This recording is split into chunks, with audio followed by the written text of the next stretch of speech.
juntos a gente consegue encarar essa virada de ano. Esse desejo de estar juntos, eu acho que é o mais importante. Né? Então, a Aline pode começar falando do coletivo Mulheres na Técnica, de repente. Explicar um pouquinho de onde surge, enfim, né?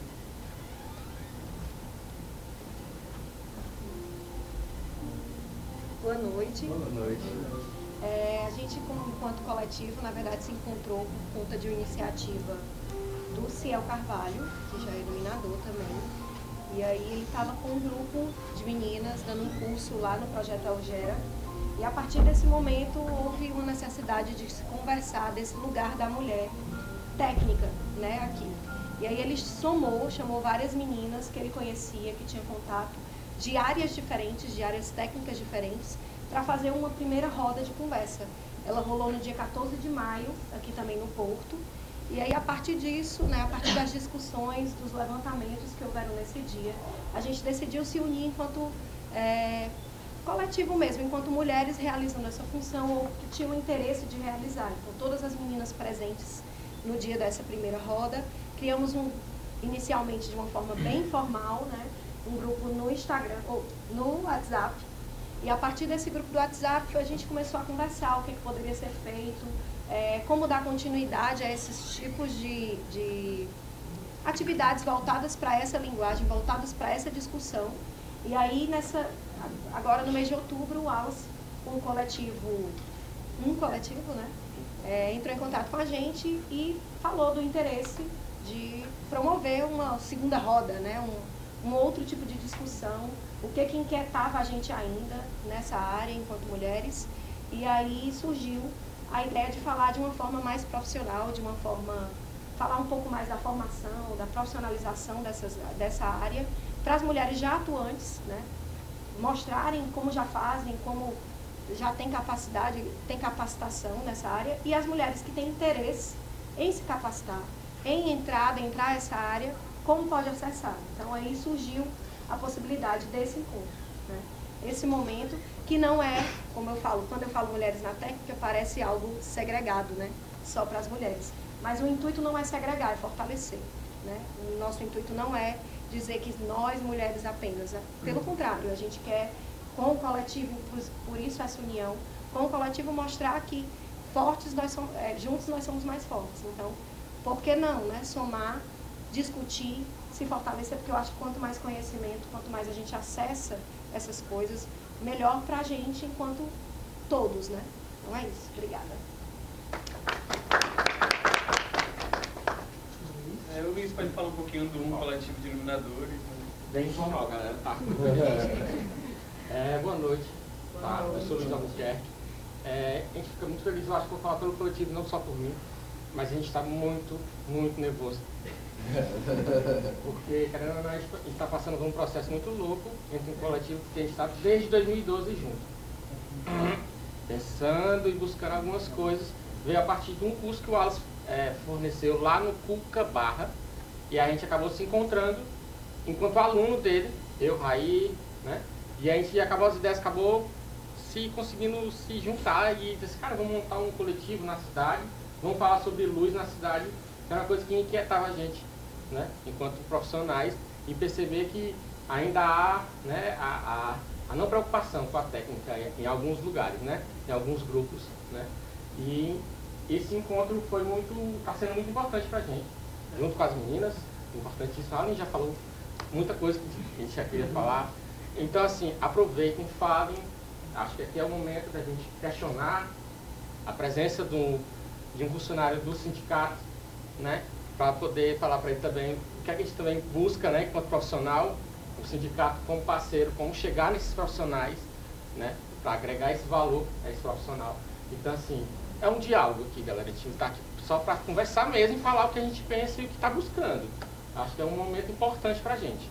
E obrigado mesmo a todo mundo, ao Fernandão, a Ruth, ao Rodrigo, a Thaís, as meninas do coletivo Mulheres na Técnica, ao André que aceitou estar aqui com a gente. Então, é isso. Vamos nos alongar muito, não, vamos conversar.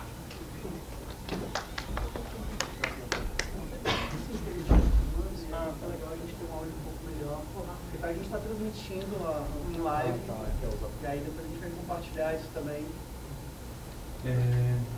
Boa noite, então. Acho que o microfone facilita um pouco para todas as questões técnicas. Queria realmente parabenizar o evento, de pensar essa mesa como hoje, de tantas vozes e tantas pessoas interessantes e que fazem arte, né? Aqui em Fortaleza, aqui no Ceará de uma maneira geral. É muito importante, como artista e como parceiro de vocês, pensar a profissionalização da técnica é uma coisa que interessa realmente a todos. E cada vez mais a gente precisa entender que não é apenas uma prestação de serviço, mas que está em volta e que modifica a criação poética do trabalho, né? Então, quando a gente percebe isso e pensa os saberes técnicos para isso, eu acho que nós conseguimos ampliar muito mais e entender que, de fato, a arte só se faz no coletivo, né? Então, queria falar um pouquinho sobre um breve currículo das pessoas que vão ocupar a mesa hoje. E aí, depois de falar um pouquinho de cada um, a gente já fica mais livre e a gente vai seguindo a ideia de uns 10 minutos para cada pessoa, para que no final a gente consiga fazer essa roda de conversa. Assim. Então, eu vou tentar falar na ordem, tá? Os breves currículos na ordem da fala, que algumas pessoas vão precisar sair. Então, a gente começa com o Fernandão, que é profissional de áudio há mais de 20 anos e acumulou trabalhos como músico, técnico e dono de uma locadora. Equipe técnica da TV Diário por 3 anos, antes de ser técnico de audiovisual na UFC, lotado na Rádio Universitária FM. Participa do movimento técnico chamado ENTER, Encontros Técnicos Regionais, que acontece em várias cidades do país. Em 2017, criou a Semana Áudio, um evento que busca imersão em áudio feito para quem gosta de áudio. Rodrigo Frota, pela Universidade Federal da Bahia, é mestre e bacharel em interpretação teatral e doutorando em artes cênicas pelo PPGAC da UFBA, da Federal da Bahia. Atualmente é professor efetivo da Universidade Estadual do Cariri, na UFCA. Nos últimos 12 anos, fez mais de 160 cenografias para teatro, shows musicais, espetáculos de dança e direção de arte para cinema, em Salvador, Fortaleza, São Paulo, Rio de Janeiro, e trabalhou em espetáculos de Lázaro Ramos, Fernando Guerreiro, Arido Deda, Luiz Marfuso, Saulo Fernandes, Carlinhos Brau, Tuca Pinheiro, Paulo Cunha, Hebe Alves, Celso Nunes, Ivete Sangalo, entre outros. Ganhou 7 prêmios por seus trabalhos cenográficos e um prêmio por direção de arte no cinema. Thaís Andrade, paulista que reside no Ceará há 18 anos, com 20 anos de experiência em produção cultural, elaboração de projetos, lei incentivo, produção executiva, atuando em todas as linguagens, principalmente na música, é sócio-diretora do Caldeirão das Artes Produções Artísticas e diretora tesoureira da Associação dos Produtores de Cultura do Ceará. Integrou a equipe de produção dos principais eventos do Ceará, Feira da Música, Maloca, Mestres do Mundo, Mostra de Música, Petrúcio Maia, Festival Concreto, entre outros. O Alice Rios, designer formado pela Estácio do Ceará, FIC, pós-graduando em Arquitetura Lighting, tem formação em artes cênicas CPBT, CAD, DM e atua como iluminador do Instituto Cultural de Arte da Universidade Federal do Ceará. Realiza projetos de criação, desenvolvendo e execução de iluminação cênica para espetáculos de teatro, dança, música, circo e ministra oficina e cursos livres em iluminação cênica. Temos o Ronaldo Augustinho, que é secretário do SATED, que é o nosso sindicato de artistas e técnicos em... Sindicato de Artistas e Técnicos em Espetáculos de Diversões do Estado do Ceará. E por fim, a professora Ruth Aragão, professora de moda e figurino, com pós-graduação em criação de imagem e styling de moda pelo SENAC, realizou mais de 50 projetos em dança, teatro audiovisual. Tem o nome de todo mundo aqui com quem ela trabalhou, eu não vou falar todo mundo, que é muita gente. Na área de pesquisa, formação e ensino, atua principalmente em oficinas de criação de imagem de moda, estilo e figurino e orientações de consultoria para projetos sociais e ONG, além de ter sido professora de acho que todos os espaços de criação e formação em artes em Fortaleza. Integra também a equipe de projeto Design na Pele, com direção criativa do estilista Ronaldo Fraga. Eu acho que é isso para a gente poder começar a se conhecer todo mundo. E a gente pode começar então com uma conversa, com a fala do Fernandão, quando tiver perto de 10 minutos eu te aviso, tá bom? E eu sempre parto de um princípio, do que é o profissional e do que é o amador, né? Antigamente a gente tinha aquela concepção do amador, se aquela pessoa que o que seria o esporte amador? É o esporte que não vive do profissionalismo, a pessoa que vive daquilo, não é isso que a gente tem em nossas cabeças, né? Nossas mentes, nosso conviver. Mas quando a gente fala, esse cara não é profissional, é amador, aí já está deturpando a imagem dele, porque a pessoa está prejudicando, ou o cara fez um serviço mal feito. Mas hoje o mundo está cheio de amador e a gente precisa dessa profissionalização. A gente precisa nos profissionalizar, que é buscar a nossa excelência no nosso serviço. Seja o que você quiser fazer em qualquer área de laboral, né? A gente precisa realmente buscar essa excelência, nós precisamos ser profissionais, nós precisamos buscar não só o fim do seu serviço, eu vou fazer aquele serviço, eu vou fazer aquele projeto. Não. O profissional, ele se difere do amador porque ele se preocupa com um todo.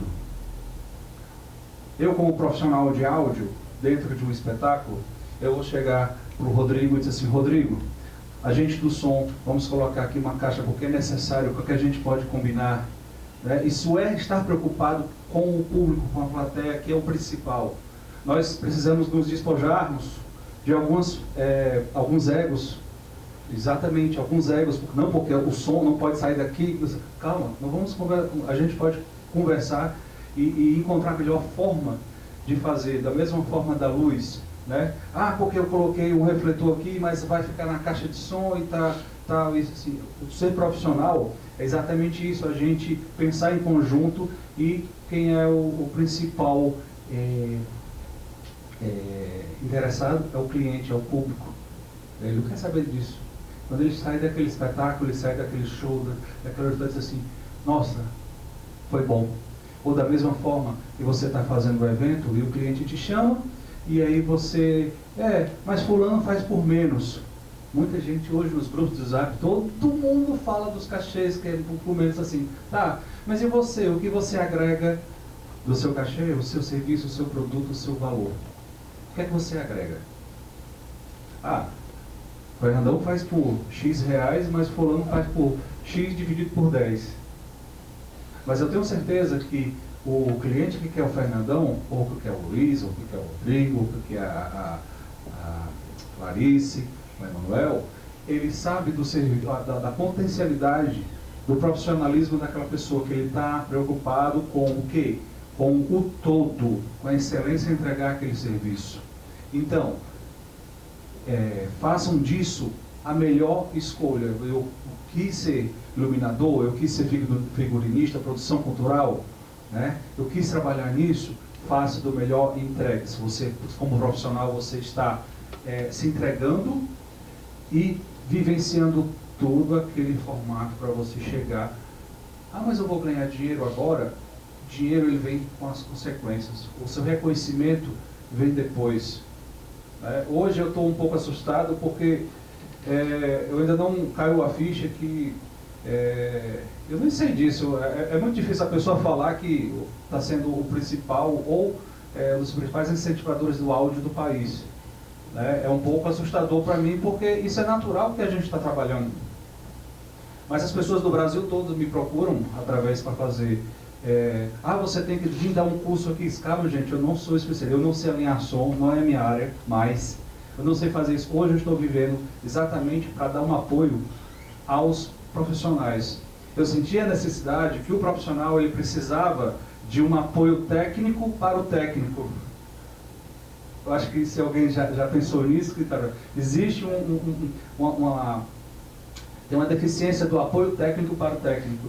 Então eu comecei a pensar nesse assunto, né? Em começar a desenvolver trabalhos de profissionalização, né? Onde a profissionalização não é só você fazer curso, ser especialista naquilo e fazer o que eu falei agora, se entregar de tudo, se preocupar. Não. ele também tem o outro lado, que é o lado do ser humano. O profissional, ele tem que tratar bem quem trabalha com ele. Ele tem que tratar bem qualquer pessoa, até que ele não conheça. Eu tive um relato uma vez de uma pessoa que contratou um serviço de sonorização e ela terceirizou para outra pessoa para fazer o serviço. De última hora o cara chegou lá já sem camisa, no evento atrasado, e não sabia fazer a ligação porque o sistema não era dele, e estava apanhando um pouco no sistema, e a coordenadora do evento chegou e disse assim: o evento vai começar às 5 horas e já são 4, e a gente precisa do cara. Assim, ué, me perturbe mais não, porque eu estou apressado. Se me perturbar, vamos embora. Isso é jeito de tratar, e a pessoa era a contratante. Na mesma hora que trabalha isso, você tem que... exatamente, acontece muito. Né? Não, a gente vive isso. Né? Então, a humanização é muito importante. Não só o lado técnico, mas o lado humano, o lado educado. A gente vem de uma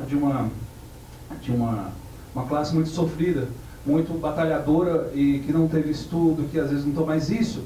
A gente só faz fortalecer, fazendo com que o profissional também veja o lado humano das pessoas. Então, só para encerrar minha participação, eu não queria tomar muito tempo, porque eu sei que vai ser uma noite muito rica, mas eu queria deixar essa mensagem para vocês, que para o profissionalismo técnico e a profissionalização serem exercidas de forma plena, tanto os profissionais devem buscar o lado técnico do conhecimento, sempre do aprendizado, mas também o lado humano, o lado da educação, o lado da parte de convivência tem que ser equilibrada. Se não houver esse equilíbrio, pessoal, não temos nenhum lado profissional que resista a nada. Então essa é a minha mensagem que eu queria dizer para vocês. Vou continuar um pedacinho aqui, eu tenho outro compromisso, mas amanhã eu estou aqui de volta, prestigiando as meninas, que já tem um grande trabalho nessa parte quero parabenizar a Luiz, ao Wallace, a todos que estiveram envolvidos. Cadê a Aline? A Aline, né? Todo mundo que está aqui, vocês são assim, uns guerreiros, vocês são uns vencedores por já estarem aqui, querendo alguma mudança, porque eu acho que quem está aqui quer alguma mudança, não quer? É atitude. A gente precisa dessa atitude, a gente precisa disso, de foco, né? Estar antenado para sempre dar mudança, tá bom? Muito obrigado, acho que é uma rápida palavra para vocês, né? E eu tenho que continuar, que eu queria também ouvir o Rodrigo, a Ruth, todo mundo aqui, o Agostinho, né? Agostinho, né? Agostinho, tá bom? Andrei, contigo. Obrigado.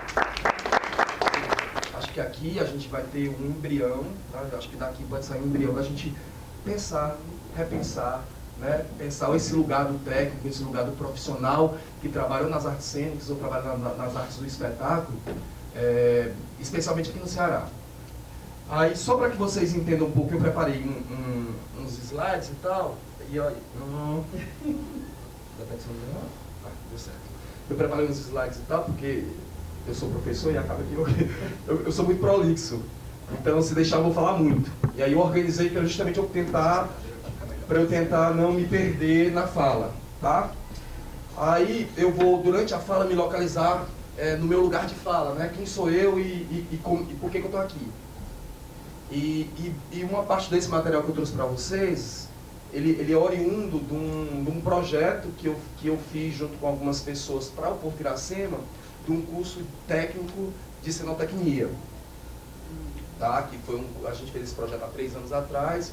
Infelizmente é do Pronatec, infelizmente esse projeto não seguiu, mas ele está guardado, engavetado aí, futuramente a gente pode lutar para que ele aconteça, né? Então nesse projeto tem uma introdução, e aí o Wallace me pediu para falar um pouco da profissão de cenógrafo, do cenotécnico, daí dessas funções, e é basicamente o que eu tento aqui no que eu trago, localizar um pouco a gente aqui no Ceará, e aí eu conheço a realidade nordestina, morei 20 anos em Salvador, trabalhei com cenografia lá há 10 anos, estou há 3 aqui, voltei para o Ceará há 3 anos, e aí é um pouco desse lugar, tá? Eu vou tentar passar para ser mais rápido, tá? A definição contemporânea de cenografia apresenta diversas possibilidades de aplicação, como projetos de representações, espetáculos, exposições, ambientes, lugares para eventos artísticos e poéticos, podendo ainda encontrar utilizações cenográficas além da cena teatral nos campos das artes visuais, do cinema, né, tipografia, da televisão, da arquitetura e do design, o que amplia consideravelmente os horizontes de atuação do cenógrafo e na escultura. Por que isso é importante? Porque a formação do cenógrafo geralmente está ligada muito à arquitetura e a belas artes, né? Ou é o cara artista, ou é artista plástico, que aí um amigo chamou, e eu vou falar disso, né? Chamou, vem aqui fazer meu cenário, aí ele vem e faz, aí ele curte, aí ele começa a entender um pouco, e aí eu vou falar do meu lugar como cenógrafo teatral, evidentemente eu tenho outras experiências, mas basicamente eu sou um cenógrafo de teatro. Eu gosto da sala de ensaio, eu gosto de assistir a cena, eu gosto de pensar do que Serroni fala da dramatização do espaço, né? Como esse espaço cênico, como essa espacialidade ajuda para a cena, ajuda o principal para a cena, que é o ator, né? A gente tem a iluminação, a gente tem a cenografia, a gente tem a figurina, a gente tem a maquiagem, né? A gente tem esses outros elementos que vão compor a cena, mas o principal da cena é o ator, tá? E é para isso, é para ele que todo o resto funciona. Tá? O termo cenografia tornou-se extremamente utilizado no Brasil pelas novas gerações, com um significado alterado desse processo criativo e cênico, muitas vezes confundido com o fazer da cenotecnia. Eu falo isso porque aqui no Ceará especificamente, quando eu saí, há 20 anos atrás, quando eu fui embora para a Bahia, eu fiz o colégio de direção teatral aqui, e aí eu tentava fazer cenografia, queria estudar cenografia, porque eu fazia arquitetura na época, fazia o colégio de direção em arquitetura. E aí, quando eu fui para Salvador, lá tem uma universidade de teatro há 70 anos, 60 anos, né? Então, isso faz com que o pensamento na cidade, não que seja melhor ou pior, mas isso faz com que, de certa forma, a gente tenha uma consciência maior dos fazeres, né? Dos fazeres. Quando eu volto agora, por exemplo, eu percebo que a gente tem muita dúvida em relação a isso. Não, você trabalha com o que? Eu sou cenógrafo. Ah, tá, então massa, então você vai precisar... Tá, cenógrafo é diferente do cenotécnico, eles trabalham juntos, mas tem uma diferença, né? Há diferenças. E aí, nesse sentido também que eu trouxe essa fala para a gente tentar clarear um pouco isso. Cenógrafo, essa é a definição do Ciro Del Nero, que é um professor da USP, é falecido, mas ele tem várias orientações, e ele vai falar que o cenógrafo vai criar uma cenografia. Para criar uma cenografia teatral, requer uma série de habilidades, não é necessário dominar volumes, cores, luzes, para que ela sirva ao momento histórico, ao clima dramático, ao conflito da obra a ser representado. Estou falando de teatro, basicamente, mas a gente vai usar isso sim para show, para dança, né? A gente vai usar esse know-how, que a gente vai entendendo, vai aprendendo durante a formação, e a gente vai sim aplicar isso também para show, para as outras artes do espetáculo, tá? Por isso estou sempre dizendo que um cenógrafo de teatro é um especialista, isso é importante, tá? Não em espaço, mas em environment do conflito, né? Em meio ambiente, em ambiência do conflito. Aí eu vou rapidamente aqui trazer uma fala que eu adoro, que é do Zé Dias, que é vivo, é professor de Rio, e ele vai dizer uma coisa que é interessante. É preciso não esquecer que a cenografia, como toda arte, nasce de um intenso sentimento e um trabalho árduo. Claro que você precisa ter criatividade, claro que você precisa ter, mas precisa conhecer a técnica, precisa dominar uma série de recursos técnicos. Um cenógrafo tem que saber desenhar, não obrigatoriamente, mas ele tem que conhecer o desenho, ele tem que conhecer planta baixa, ele tem que saber o que é um corte lateral, tá? Ele tem que conhecer medida, escala. Ele tem que ver um desenho 3D, obrigatoriamente ele não precisa desenhar maravilhosamente bem. Se a gente pegar Oscar Niemeyer, os traços de Niemeyer são fluxos, são ideias. Ele não vai dizer que o desenho dele é maravilhoso, mas ele precisa entender daquilo, tá? E aí eu gosto dessa fala por causa disso. Portanto, o cenógrafo tem que dominar uma ideia e transformá-la em corpo. O grande trabalho do cenógrafo é esse. Como que está no campo das ideias, aquilo que você imagina para o espetáculo, como é que você dá vida àquilo? E como é que aquilo que você dá vida, da materialidade, materializa, vai ser usado pelo ator no espaço? Aí precisa do teste. Eu preciso conhecer, por exemplo, de ergonometria.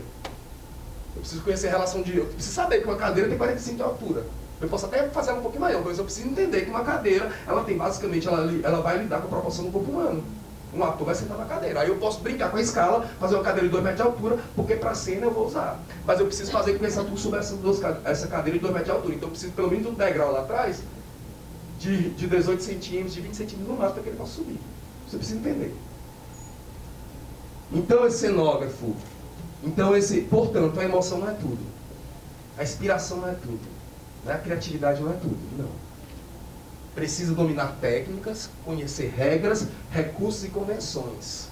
O êxito do cenógrafo não depende apenas de um bom texto, de uma proposta da direção profissional, mas da chamada alma de artista, bem como de paciência e calma para desenvolvê-lo, ou de uma inspiração genial. Mas de tudo isso junto. Por exemplo, quando você pensa numa cenografia, você tem que pensar como desmonta, como transporta, quantos pedaços vão dar, quanto tempo leva para montar, quanto tempo leva para desmontar. Isso é ser profissional. Como você vai fazer, que materiais você vai fazer, você pode até pesquisar, mas você tem que ter uma ideia inicial. Eu costumo dizer nas aulas, não adianta nada. Pô, eu queria cena, eu pensei na cena massa. Ruth vai voar daqui para acolá. Tá. Como? Ah, não sei. Não. Não sabe? Não existe. Então, procura outra coisa, porque isso não vai rolar. Primeiro eu tenho que saber se esse teto eu posso chumbar esse teto e vai aguentar. Primeiro eu tenho que saber que traquitando. Primeiro eu tenho que saber segurança, que se eu vou conseguir fazer ela voar ali para ela com segurança. Várias questões. Vamos matar uma atriz, vamos matar uma figurinista, no caso. Se os primeiros, o texto, a direção, como fatores externos, dependem às vezes de sorte, né? Você é convidado para fazer um trabalho massa. Os outros, esses internos, a inspiração e a capacidade do artista, depende do talento e formação. Formação. As pessoas acham que nós técnicos, profissionais de teatro, das artes do espetáculo, a gente não estuda. A gente estuda pra caralho, estuda muito. Muito. Tá? Muito. A gente acha, desenho. Não, filha. Não é assim também não. É muita coisa, muito tempo. Vamos lá, voltar. Calma, deixa eu só voltar pra cá. Como é que faz? Não, aqui não. Vou tentar ser certo. Então, aí vai, tá vendo aí? Vou deixar aqui. Tá. Então o cenógrafo vai lidar com isso. Com esse espaço, esse conflito. A dramatização desse espaço. Como é que esse cara serve para cena? Estou falando de cenógrafo de teatro, tá? A gente pode ampliar isso. Cenotécnico é um profissional especializado na construção, montagem dos cenários e objetos de cena. Tá? A gente vai falar disso mais pra frente. Ele trabalha ao lado do cenógrafo e de preferência são grandes amigos, que não dá. Briga, né? A gente, as costureiras, todas a gente precisa, porque você tá, é relação sem sexo. Eu costumo dizer que é relação sem sexo, tá casado sem sexo. Eu tenho um Adriano lá em Salvador que fez comigo 140 trabalhos. Eu fazia 13, 14 trabalhos por ano. É uma pessoa que eu já mandei pra puta que pariu, desculpa. No outro dia, aí, brother, então vamos lá. Porque você tá no calor da hora, você tá cansado, você tá na pressão, né? A gente profissional, quem quer se profissionalizar, vai ter que lidar com prazos. Eu costumo dizer, meu filho, no Rio Mar, se você pegar o Rio Mar, sabe quanto é que custa uma pauta do Rio Mar de 7 dias? Eu sei que eu estou contrato, se quiser eu abro aqui e mostro. R$100.000. Aí eu vou montar um espetáculo no Rio Mar, eu sou o cenógrafo e eu chego atraso de 4 horas. Quanto é que custou minha 4 horas de atraso? R$100.000. Não custou 100 mil, porque 100 mil é todo, né? Mas custou R$10.000 aí, porque nem meu cachê é R$10.000. Percebe? Então assim, é lutar diariamente para ser profissional. Profissional é cumprir horários. Eu tenho uma lista de coisas aqui, mas depois a gente conversa sobre isso. Não vai dar tempo não. Tá? Então, esse cenotécnico, ele trabalha ao lado do cenógrafo, sugerindo as melhores alternativas para viabilizar qualquer projeto cenográfico. Ele está em constante atualização quanto às técnicas e ferramentas para agilizar e enriquecer o trabalho de construção cênica. Eu chego com um projeto, com um desenho, mas ele olha e faz assim, cara, e se a gente fizesse assim? E se a gente desmontasse assim? E se a gente, ao invés disso, usasse aquilo? No meu mestrado, eu estudei cenografia. E aí eu vou incluir o cenotécnico como criativo. O nosso fazer, seja iluminador, seja sonoplasta ou sonorizador, seja figurinista, nós somos técnicos, artistas técnicos. Nós temos que lidar com essa dualidade da criação e de dominar a técnica. E o cenotécnico, ele tem que entender disso também. O que adianta eu chegar para o cenotécnico, você vai construir isso, mas se ele não entende qual é a finalidade do projeto, para que aquilo serve, para que aquilo vai servir para a cena, se ele não entende, ele vai fazer de qualquer maneira. Ele tem que ter a mesma formação que o cenógrafo tem. Tem que ter. Ele precisa saber uma planta baixa. Ele precisa, quando eu chegar com um projeto, ele vai entender. O Adriano hoje, depois de muito tempo trabalhando junto, ele entende. Eu hoje, no começo não, mas no começo eu ficava lá todo dia, acompanhando. Nos últimos projetos que eu fiz em Salvador, de vir embora, eu deixava as plantas e ia embora, quando eu chegava estava melhor do que eu pedi. Muito melhor, porque ele já entendia, porque ele já colaborava, ele já era criativo junto, tá? Não adiantar, meu Deus do céu. Outra coisa, tá? Deixa eu ver se aqui tem. Tá. Então, o nosso grande problema, a nossa formação é basicamente fornecida pela prática, pelo teste, pelo empirismo, na montagem de espetáculos, nas estandes promocionais, nas posições de artes festas.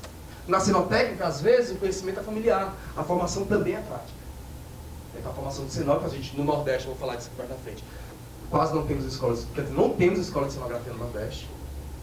Tá? A gente tem um grande desbravador pela cenografia brasileira, que é o Serrone, que foi o cenógrafo do Antunes, que tem a escola SP, Escola de São Paulo, lá, que ele é o responsável assim, por alimentar a formação na área técnica. Né? Mas aqui no Nordeste a gente não tem. Quer dizer que a gente aprende? Fazendo. Sofrendo, errando, o primeiro é uma bosta, o segundo é um tolete, o terceiro fede um pouquinho, o quarto já é melhor, você vai entendendo. Aí com o tempo você erra menos. Mas aprender, conhecer material, ver, teste. Infelizmente é teste. Aí com o tempo você vai juntando as duas coisas, porque não basta conhecer tecnicamente. Você vai alimentar a criatividade. Né? Eu sou apaixonado pelo que eu faço, né? Tá? E o cenotécnico, basicamente, sempre, o Serrone já disse isso, eu conheci o Serrone da oficina em Salvador, o Serrone dizia, a minha grande dor é que os carpinteiros estão morrendo. E estão morrendo, estão levando todo o conhecimento com eles. Porque eles não são chamados para dar oficina, porque eles não são professores. Como não? Um pleno conhecimento, 60 anos de experiência. E aí estão morrendo. Os mestres da cultura popular, né? Hoje, graças a Deus, a gente chama de mestres. Eles são doutores, mais do que isso até. Conhecem muito mais. Pensam na prática, pensam no fazer, do dia a dia, de estar lá, na luta, suando e cheirando aquilo, né? Então, vai dizer, eles estão morrendo e está indo embora. Ninguém escreve sobre isso. Graças a Deus, Serrone, nos últimos tempos, a gente teve uns 10 livros sobre cenografia no Brasil. Há 5 anos atrás a gente tinha 2. E não são sobre criação, são sobre história do espaço cênico. A gente tem o primeiro no mundo, que é o da Pamela Howard, chamado What is Cenography? Que é o primeiro no mundo, que vai falar de processo de criação, como é que cria, como é que pensa cenografia, quais são os 7 elementos para pensar a cenografia, e ela vai pensar, inclusive ela pensa na produção. Pensar o cenotécnico, por exemplo, o cenógrafo tem que pensar na produção. Quanto vai gastar? Quanto vai custar para montar? Tem que pensar, vai ter que lidar com isso, infelizmente. Portanto, a aprendizagem desse profissional está vinculada diretamente às manifestações dos registros mentais, né? Em processos vividos por ele. Então, como é que ele aprende? Ele experimenta, e aí esse conjunto de técnicas, porque cada vez que ele desenvolve a cenografia, ele vai desenvolver um conjunto de técnicas. Eu vou trabalhar com acrílico, eu nunca trabalhei com acrílico. Como é que quebra? Como é que eu monto? Como é que eu prego na parede? Aquilo vira para ele conhecimento. Por isso que ele domina. Porque aquilo ele conhece, ele sabe trabalhar com metalon, ele sabe trabalhar com isopor, ele sabe trabalhar com vidro, ele sabe trabalhar, porque ele trabalhou um dia, ele desenvolveu técnica para resolver aquilo que ele precisava resolver. Só que ele guarda aquilo para ele. Vai morrer e vai levar embora. O cara que for fazer vai ter que penar para aprender a lidar com tudo de novo. É por isso que, geralmente, eu falo de Salvador. Adriano tem 3 irmãos, os 3 irmãos ele trouxe para a cenotecnia. Aqui em Fortaleza também o Marquinhos está ali, o Marcelo que trabalha hoje, que tem feito alguns trabalhos comigo, trouxe também o outro irmão para a cena, né? Para a cenotecnia. Porque infelizmente é assim. Quem quer trabalhar com cenotecnia para não ganhar dinheiro? Para trabalhar para caralho? Para não ser reconhecido? Difícil. No Brasil, para completar esse vazio, é isso que eu já falei. Vou passar. Passou ou não? Ai meu Deus, já estou terminando. Não, deixa. Aí só falar mesmo assim de que nos anos 90 a gente tem um grande boom, no final dos anos 90, não que não tenha tido antes, mas a gente tem o Instituto Dragão do Mar, os colégios de direção, colégio de dança, colégio de dramaturgia, colégio de realização de cinema e vídeo, e colégio de... Não, falei todos. E colégio de direção teatral. Falei. Então isso faz com que a gente oxigene, sim. Eu fiz colégio de direção teatral. A gente teve uma oxigenação, o Ronaldo também fez lá atrás, o Ronaldo Agostinho, que é um grande ator, inclusive. A gente teve uma oxigenação. Foi um período em que o cinema cearense também né? A gente teve vários profissionais de fora, a gente teve muita produção de fora, que não usavam os técnicos cearenses, né? E foi uma luta na época, eu me lembro, não tinha atores, não tinha as técnicas, a gente nem tinha tanta técnica assim. Então o cinema, assim, ao mesmo tempo por que eu estou falando disso? Porque ao mesmo tempo que a gente teve um crescimento de bailarinos, atores, né? Deu uma reforçada no material criativo que a gente tinha, as áreas técnicas não reforçaram. Porque a gente está de fora. Né? E um colégio de direção de teatro maravilhoso, mas era Colabone, era cenógrafo de fora, figurinista de fora, parará. E aí quem quisesse correr atrás. Eu fiz assistência, eu era ator. Aqui não é ainda, Salvador é assim. Então, por exemplo, você tem um cenógrafo, essa parte da criação, do projeto, né, de quem acompanha a execução, quem monta, entrega lá pronto. O cenógrafo, o assistente, geralmente tem um assistente ou 2 assistentes, um desenhista técnico. O cenógrafo não precisa desenhar, mas ele é bom que tem um desenhista. Então, por exemplo, vocês que gostam de iluminação, de cenografia, vão logo aprender um CAD, vão logo aprender SketchUp. É essencial, tá? Para visualizar. Daí também vou pegar gancho numa fala do Rodrigo, quando ele diz que não existe, a gente, né, na nossa geração, a gente aprendeu na prática, né? E na verdade ainda não existe muita formação na área técnica, né? Apesar de várias, até fiz aqui uma peça de data de várias escolas e cursos que surgiram, principalmente aqui, falando mais aqui no Ceará. Mas na nossa época a gente começava na prática e aprendendo fazendo mesmo, né? E hoje em dia os produtores culturais, que é a minha área, né? Eu sou produtora cultural, eles já existem vários cursos onde você começa com pelo menos um conhecimento teórico, né? E a gente na prática vai vivenciando e vai se profissionalizando, né? Para mim, profissionalização técnica não existe sem formação, né? Eu sei que a gente aprende na prática, mas a gente precisa ir atrás desses cursos, que são super importantes. Depois que a gente já sabe, que acha que já sabe tudo, quando a gente vai num curso, a gente sempre aprende alguma coisa, porque a maneira como o outro faz é diferente da nossa, e a gente se adapta, e enfim, até mesmo quando a gente começa a dar aula, né, como o Ruth, como o Rodrigo, como eu dou aula, a gente vai nos cursos e também vê formas diferentes de estar ministrando os cursos. Então, eu acho assim de extrema importância a questão da formação. Daí eu vou falar um pouco assim de como, né, como se deu a minha formação. Na verdade, assim, eu sou paulista, né, como foi falado, e eu cheguei no Ceará há 18 anos. E eu comecei a minha atuação em produção cultural na área de elaboração de projetos. E foi através de um curso, foi a única coisa da minha formação que eu comecei com um curso em São Paulo, né, curso de Lei de Incentivo Cultural, a Lei Rouanet. A Lei Rouanet, ela é de 91. Eu fiz o curso em 97, finado ao PEN, né? Muitos aqui nem conheceram, que era uma casa de estudo, de pesquisa, de arte, de formação, inclusive. Me acolhe e eu começo a elaborar os projetos de incentivo para ele. Paulo, além do Marco 3, eu havia trabalhado com um professor da USP nas artes visuais. Lá só fiz produção de artes visuais e ainda era artes visuais mediáticas, que era com Arthur Natu, que também já veio para cá, a gente acabou trazendo para. Então assim, eu também nunca tinha trabalhado com música, daí eu vou saber o que é o ECAD, vou saber uma série de especificidades da música e começo a trabalhar com artista. Daí começo, né, na luta, na prática, na raça, errando muito, como o Rodrigo falou, a gente erra muito, mas a gente vai aprendendo.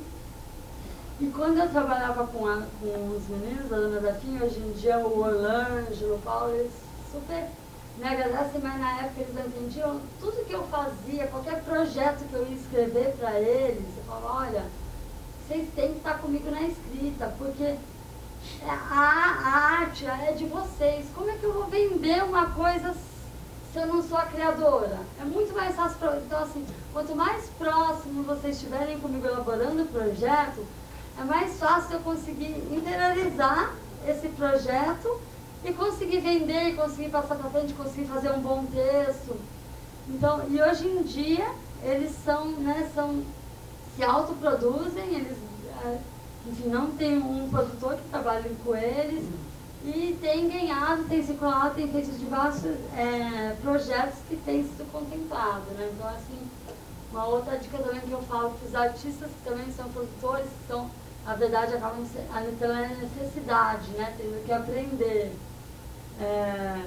a função de produção, que é muito mais, assim, eu sei que é complicado criar e produzir, mas dentro de um grupo, vocês veem aquele que é mais organizado, que tem aquelas características mais de produtor, aquele que tem mais as características de técnico, vocês vão determinando funções para o grupo. E era isso que eu falava muito na banda. Quem é a pessoa que é mais da área técnica? Então vamos se especializar, vamos adquirir conhecimento, daí você começa a ser o responsável técnico da banda, no caso de uma banda. A mesma questão na área de produção. E foi assim, dentro das experiências mesmo práticas que fui aprendendo. Então, produção de circulação, produção de artista, né? E em 2004 a gente inscreve a Dona Zefinha na Feira da Música. E daí eu acabo entrando em contato com a galera da Prodisc. A Feira da Música estava no 3º ano. E, enfim, vi um evento voltado realmente para a formação, para a inserção dos músicos no mercado, e vejo lá uma oportunidade. Daí chego lá junto da Valéria, deixo o meu currículo e comecei a trabalhar em outros projetos, né? Nessa 2004 eu estou só como produtora da Dona Zefinha. Em 2005 eu já pego a produção de um palco.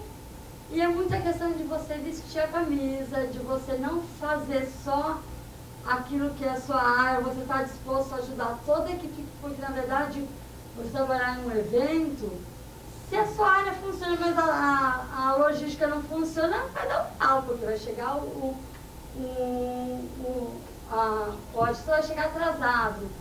Então você começa a ter essa visão e a se interessar e se tornar disponível para estar a contribuir nas diversas áreas, quem é o coordenador do evento, ele percebe, né, esse tipo de disposição do profissional. E daí, com isso, em 2006, eu já pego a coordenação da programação, né, de todos os palcos. E assim, me associo ao Prodisc e começo com eles a desenvolver. Além disso, eles eram, tanto a Valéria quanto o Ivan, muito abertos para escutar as ideias, né? Porque às vezes a gente vai trabalhar para alguma empresa ou para algum profissional onde eles querem apenas uma pessoa operacional, que eu não me enquadro. Assim, eu gosto de que às vezes minhas sugestões vão ajudar na melhoria de alguma coisa do evento. Então, assim, quando você está trabalhando com pessoas acima ou abaixo, que te escutam e aceitam as suas opiniões e tal, você consegue desenvolver um trabalho muito melhor. E com isso foi que fui ficando e estou lá até hoje com eles, né, trabalhando lá firme e forte. E com eles também a gente desenvolve um projeto que se chama Entre Pontas, e a Nayara que é fruto desse projeto, que era um programa de formação para profissionais da música, né? Então a gente começa primeiro no interior, indo para o interior, a gente vai para Guaramiranga, Quixadá, Itapipoca e Crato, isso em 2010. E a ideia lá era... qual que era a ideia do Entre Pontos? Era criar trabalhar nas áreas de produção, técnica e música, né? Então a gente ia com uma equipe de técnicos que iriam formar as agentes culturais de lá, uma equipe de comunicação, uma equipe de produção. E lá a gente desenvolvia um evento com eles e eles produziam um evento lá. Então a gente fazia desde a parte teórica com a parte prática, né? E depois, em 2011, a gente faz o Cucabá, que é quando a Nayara participa. A Nayara e diversos outros, hoje em dia, profissionais super qualificados. Nayara, Rosalie, a Ana Carla, Wesley, e isso em diversas áreas, né? O Wesley na comunicação, audiovisual, a Nayara na técnica, a Ana Carla e a Rosa na produção.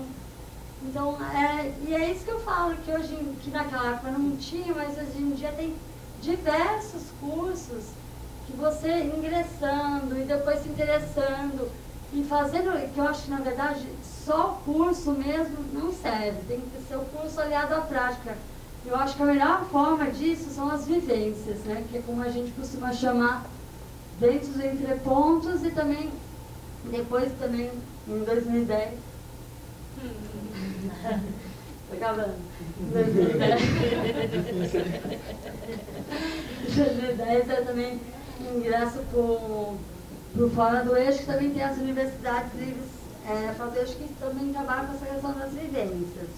Daí eu vou encurtar aqui um pouco, só para falar aqui, ó, nesse período aí de 2010, de 2008 para frente, começam vários cursos e vários equipamentos, né? Vila das Artes surge em 2008, Porto Iracema 2013, Cucabarra 2009, o Laboratório de Produção, que é da Quitanda, da Secult, do Centep 2014, o IATEC, que apesar de ser uma escola paga, né? Que todos esses outros são gratuitos, né?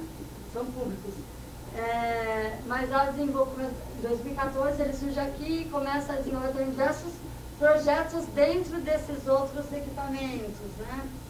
Enfim, tem uma série de cursos são desenvolvidos aqui no Ceará, né? Muito mais em Fortaleza, lógico, mas que isso eu vejo que é o que ocasionou, que o Rodrigo falou também, esse boom de muitas produções qualificadas em todas as áreas, né? Teatro, dança, música, audiovisual, literatura, enfim, a gente é muito forte em todas as linguagens.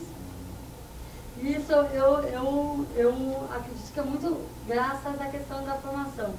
Daí, só para finalizar, vou passar rapidamente quais são algumas das funções que tem na área de produção, né?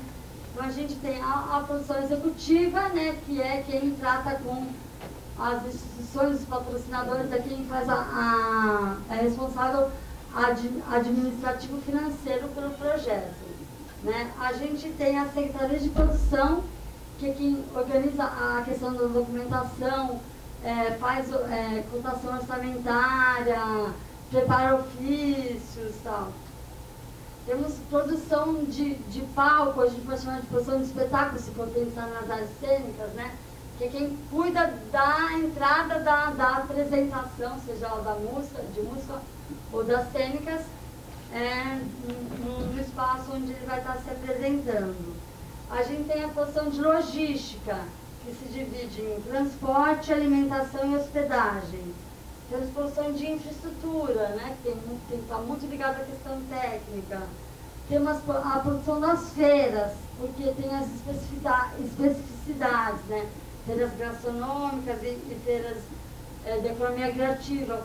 Quando tem alguma coisa ligada a consumo, a gente tem uma série de autorizações que a gente precisa ir atrás, que o produtor de feira sabe o que necessita.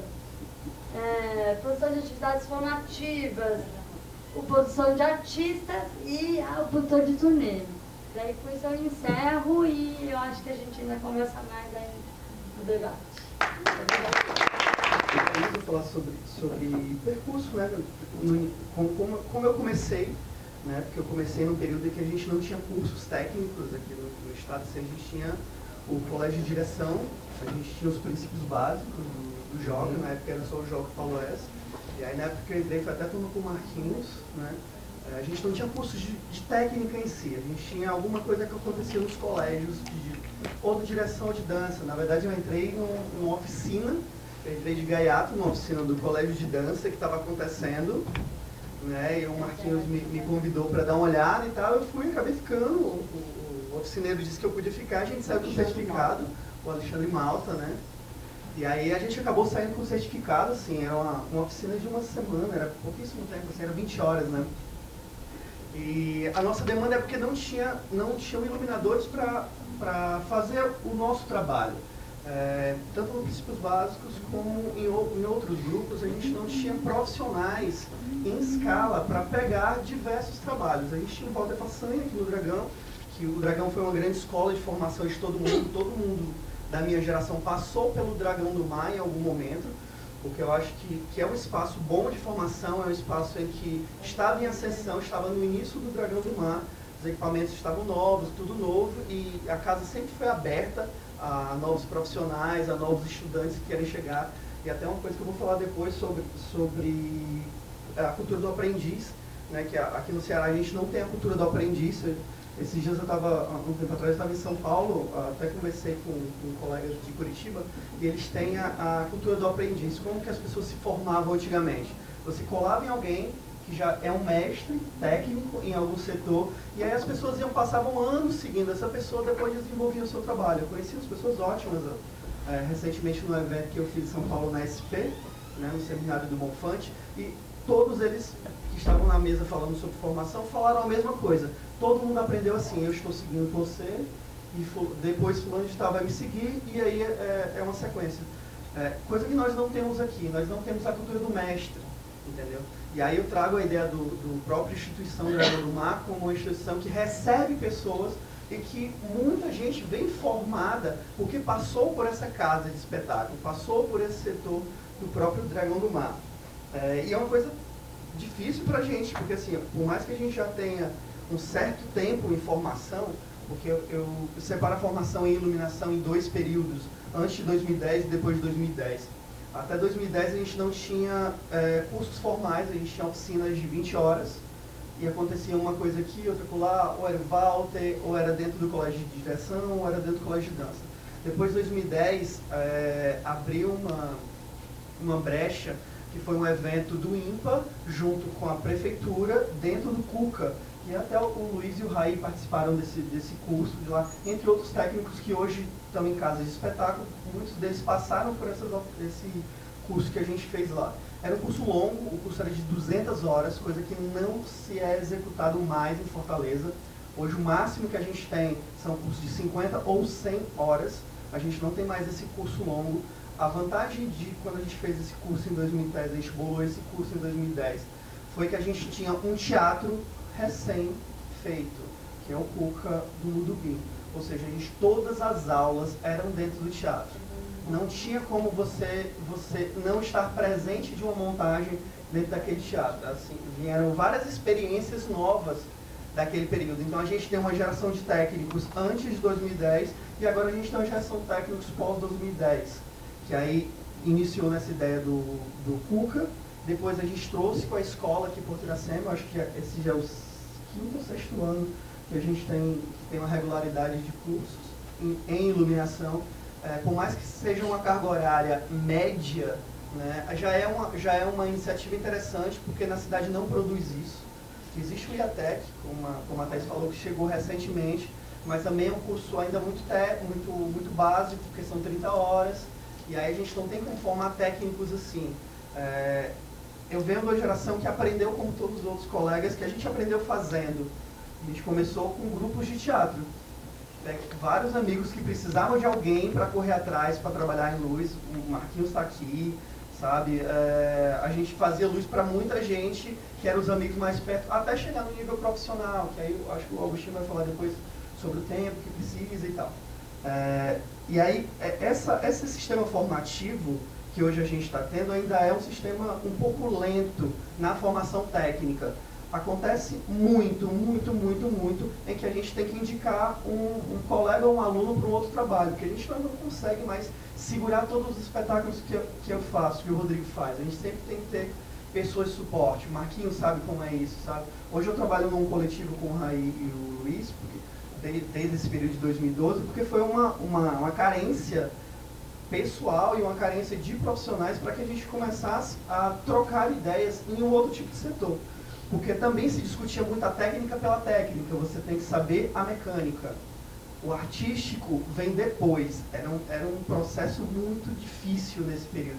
Agora a gente está mudando um pouquinho essa relação do artístico, porque a gente já discute mais com as outras pessoas, a gente já abre mais o papo iluminação, visualidade, cenografia cênica, perspectiva da luz, com outros setores. A reunião, por exemplo, a reunião com outros setores da produção de espetáculo é fundamental quando a gente está trabalhando em um espetáculo específico. Eu fiz um espetáculo com a Ruth e o Rodrigo e a gente se encontrava regularmente para discutir qual era a estética que a gente ia criar. Então não se trabalhava separado a relação dos profissionais, que eu acho que é uma coisa que a gente tem que bater muito hoje, é não trabalhar separado.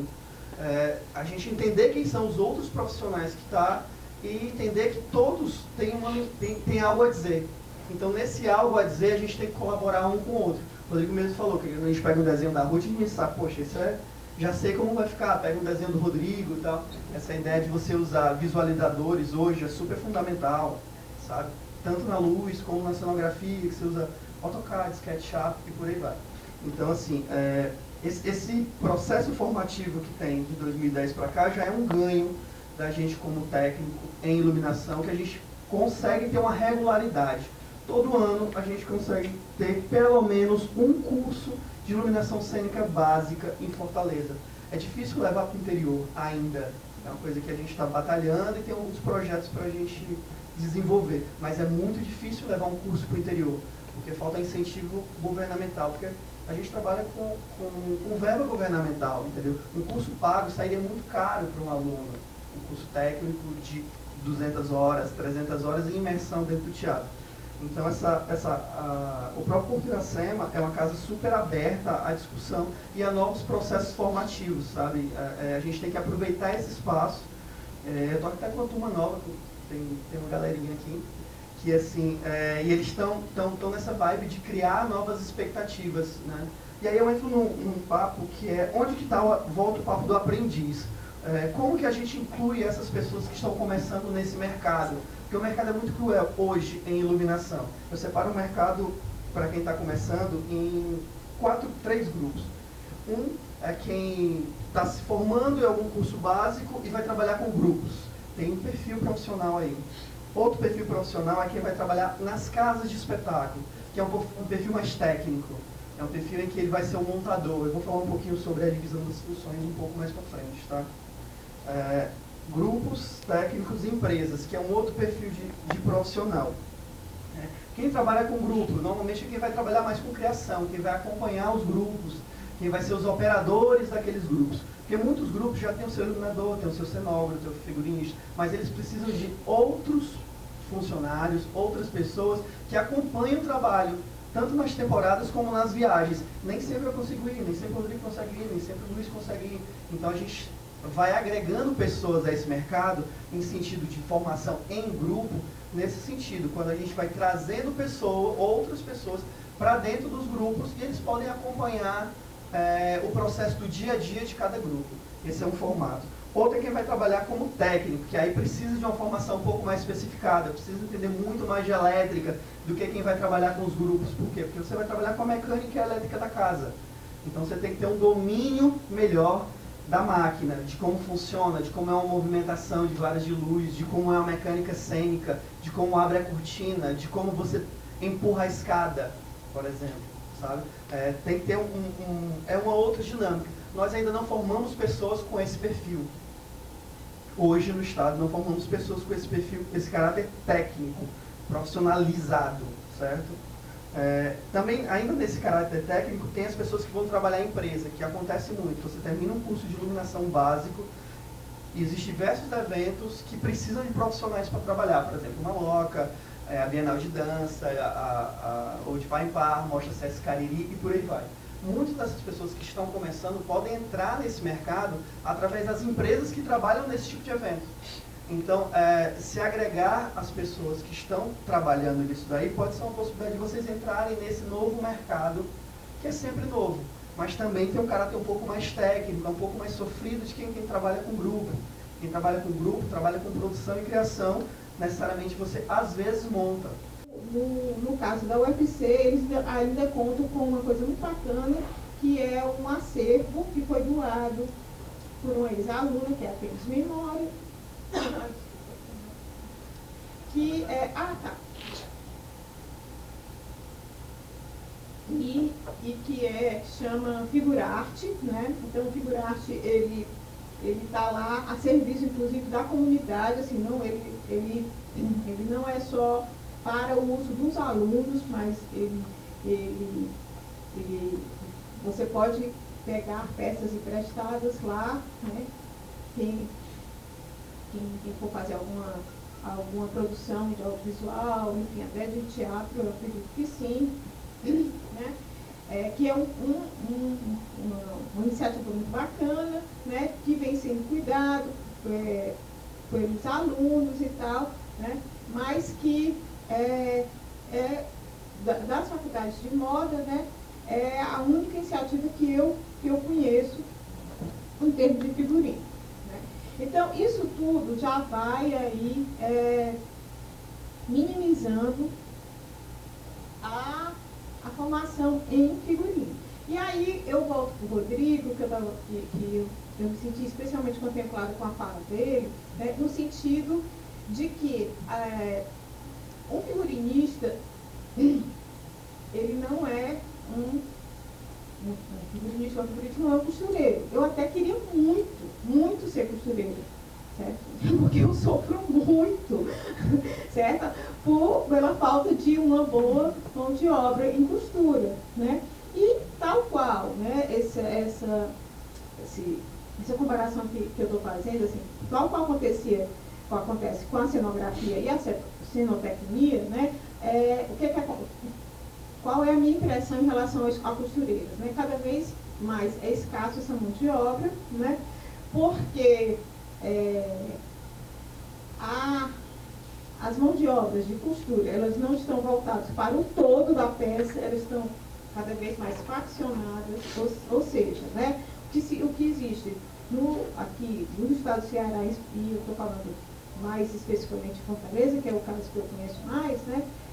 O que é que existe? Existem pessoas que sabem, por exemplo, pregar zíper numa calça jeans. Pessoas que sabem pregar bolso numa calça jeans. Pessoas que sabem pregar uma gola numa camisa. Certo? Então, elas não fazem a peça completa. Né? E essa ou esse costureiro, né?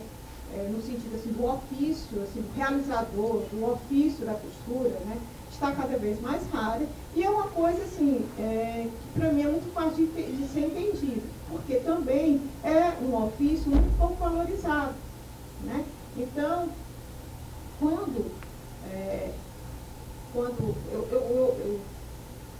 só um parênteses assim, para vocês entenderem, assim, que eu não estou falando de achismo, não, de experiência própria, no sentido de que eu, por 10 anos,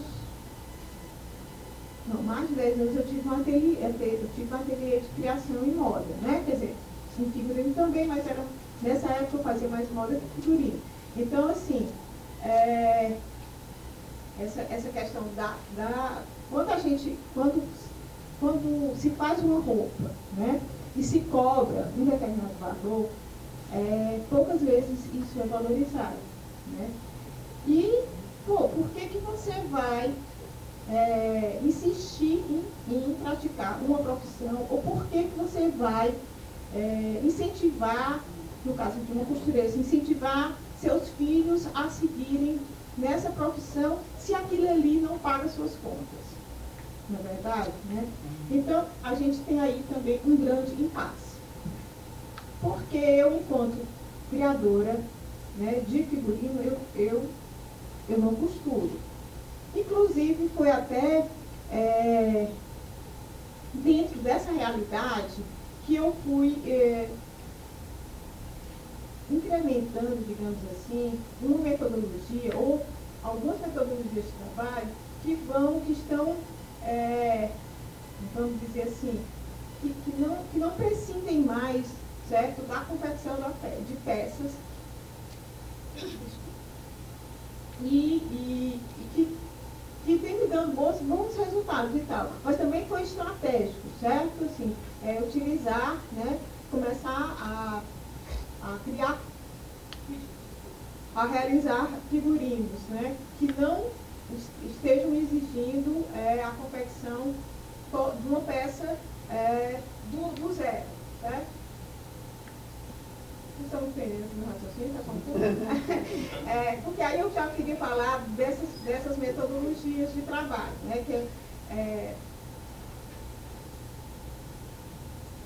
sim, então, eu acho também importante falar um pouco, né, que desde que eu começo a trabalhar com figurino, eu venho preferindo falar que eu construo imagens de figurino. Obviamente que todo figurino é uma imagem, né? Mas para mim é muito importante, quando eu estou pensando no figurino, né, estou nessa fase mesmo de criação do conceito que eu vou trabalhar, pensar nesse todo do figurino. O figurino não se resumindo apenas nos itens da vestimenta, né? Mas também no cabelo, né? Na maquiagem. A gente já estava conversando, né? Estava conversando com o Wallace um pouco antes aqui do início, né? Dessa questão da caracterização. E nesse caso, Wallace, para mim, assim, essa imagem ela vai além da caracterização, né? Bem, e com essa minha experiência de moda, gente, o que acontece? Em moda, a gente tem uma metodologia que é o styling, que é o quê? Que é popularmente conhecido como montagem de look, sabe, assim, né? Combinações e tal, né? Das peças com os adereços, e aí o que vai ser de make, o que vai ser de cabelo, os acessórios e tal. Então, eu comecei a realmente fazer essa articulação, né, mais diretamente de como se constrói o look na moda, né, como se constrói o figurino, né, tanto para as artes cênicas quanto mesmo para o audiovisual, certo? Então, para mim é muito, muito importante eu começar a fazer essa montagem, certo? Dessas combinações, né, dessas peças, desses acessórios, antes de entregar, antes até de desenhar, certo? Eu faço um processo inverso, muitas vezes, certo? Eu simulo a construção do figurino, certo? O croquis, realizo o croquis e depois eu volto, certo? Para a finalização do figurino. Pode? Peraí, sim, e aí também em relação ao Rodrigo, tem um negócio que é muito importante se falar, né? Que é essa questão, eu me atuando muito com teatro, certo? Mais do que audiovisual, atualmente.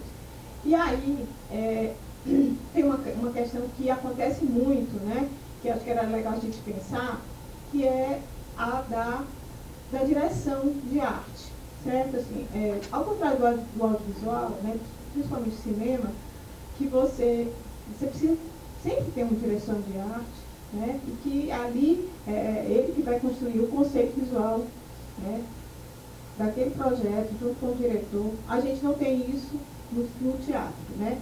E aí, Rodrigo, assim, o que acontece? Muitas vezes eu acabo atuando fazendo essa direção, né? Porque é claro que eu preciso entender, né? Eu preciso visualizar ali aquele todo, né? e preciso realmente entender como é que vai ser a luz, como é que vai ser a cenografia, né? E, infelizmente,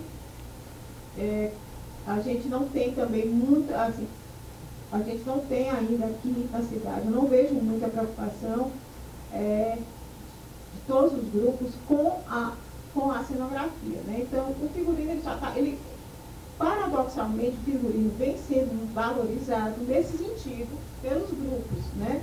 De teatro ou mesmo pelas produções audiovisuais e tal, mas, certo, a cenografia, às vezes, né, ele é deixado um pouco de lado e recai para figurinista, né? Eu não sei de onde é que vem sendo tirado isso, mas eu tenho algumas experiências recentes em relação a isso, né? Bem, deixa eu só ver aqui um pouquinho o que me deram aqui, eu botei assim. Essa divisão de funções que alguns de vocês falaram aí, eu não tenho nem o que dizer, porque o que é que acontece realmente em relação a... Tem um pouco a dizer, no sentido de que é importante sim se trabalhar com assistente, né? Mas também o que eu acho é que esse assistente ele não pode ser uma pessoa qualquer, no sentido assim, de que essa assistência ela vai se construindo, né? Que é como também o Rodrigo falou, assim, essa parceria criativa, né, ela vai se dando ao longo, né, da realização de projetos, certo? Tem um negócio aqui, só um instantinho, Andrei, por favor, porque estava falando aqui do espaço de formação, peraí, mais certinho. Tá, e também, assim, também acho super importante essa discussão da profissionalização, porque eu sempre me pergunto, quando eu estou dando oficinas, enfim, estou nesse lugar de formação, assim, né, como instigar, né, essas pessoas, esses alunos a criarem. Porque eu sempre faço parte do princípio, assim, de que não se ensina a criar. Da mesma forma que eu acredito que não se ensina ninguém a pensar, né, eu não tenho como ensinar alguém a criar, né, mas acredito sim que é importante, né, que essas pessoas sejam instrumentalizadas no sentido de que tem alguns conhecimentos técnicos, certo? Como eu disse, assim, para você ter um bom, fazer um bom trabalho de figurino, você não necessariamente precisa saber desenhar, você precisa saber costurar, você precisa saber modelar, mas você tem que ter alguma noção, certo? E aí sim, eu acho isso importante. E mais ainda mesmo a questão da pesquisa e da experimentação, como muitos de vocês já falaram. Bem, eu acho que tinha muito mais coisa, mas é mais ou menos isso. É mais ou menos isso, e aí a gente conversa mais, né? E aí estou aí sobre o desejo de vocês, tá? Obrigada.